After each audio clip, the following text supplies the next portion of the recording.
Okay, so website footers. Not really the first thing you think about, right? Like when you're designing your website, you're probably all about the cool visuals and the engaging content up top. Yeah, it's easy to forget about the footer. But here's the thing. Okay. That little strip at the bottom of your site, it's kind of a secret weapon. Oh, tell me more. Well, we're diving into an article all about this. Apparently, you can do a lot to improve user experience and boost your brand, even like legal stuff, which, especially in Australia, is a big deal. Yeah, it's funny how often the footer's an afterthought.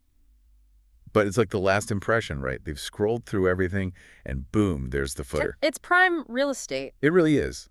A well-designed footer can make them take that next step, maybe buy something, maybe contact you. Or just keep exploring. So you're saying a good footer can actually mean more business. Absolutely. And, this article, it emphasizes consistency. Like your whole website needs to reflect your brand, and that includes the footer. Right. So it's like if you have a beautifully decorated store, Yes. everything from the front window to the cash register has to make sense together. It all has to feel cohesive. So like if my website is all minimalist, but then my footer is like this big, colorful mess, Yeah, that's sending mixed messages. totally. Yeah. It just makes you look unprofessional. It erodes trust. It really does. Yeah.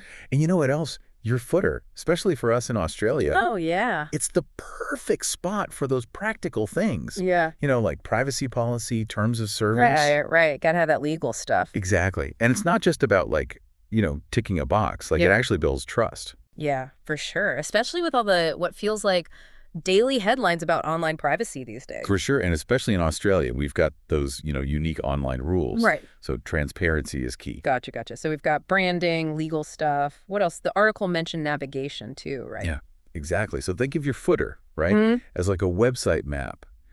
So they've gone through all this content, Yeah. right? And maybe they're looking for something specific now or they want to explore more. A good footer, it's like that secondary navigation Yeah. that makes it so easy for them to find exactly what they need. So they don't have to go hunting around for like a contact us page or scroll all the way back up if they want to see like the site map. Exactly. It's all right there. It just makes it so much easier. Streamlines things. Yeah, it streamlines the journey. Makes sense.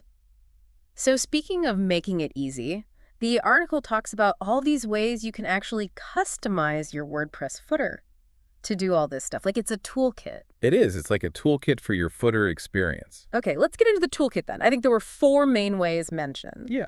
So for someone who's like, just starting out, what would you recommend?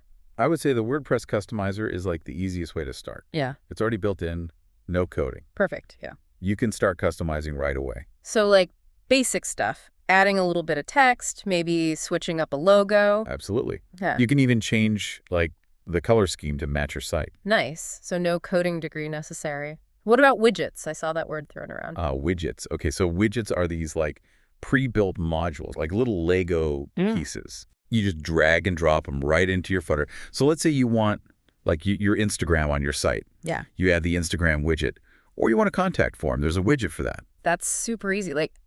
So the customizer is for basic stuff. Widgets are like pre-made elements. What if I want to get a little fancy? Well, if you know a bit of code, you can edit the footer.php file directly. Okay. That's where it gets a bit more, Technical.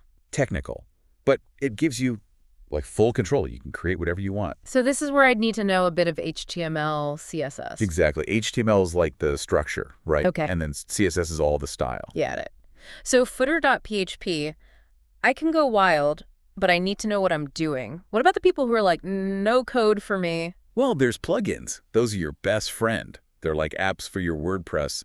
They can do almost anything, including really awesome things with your footer. Plugins.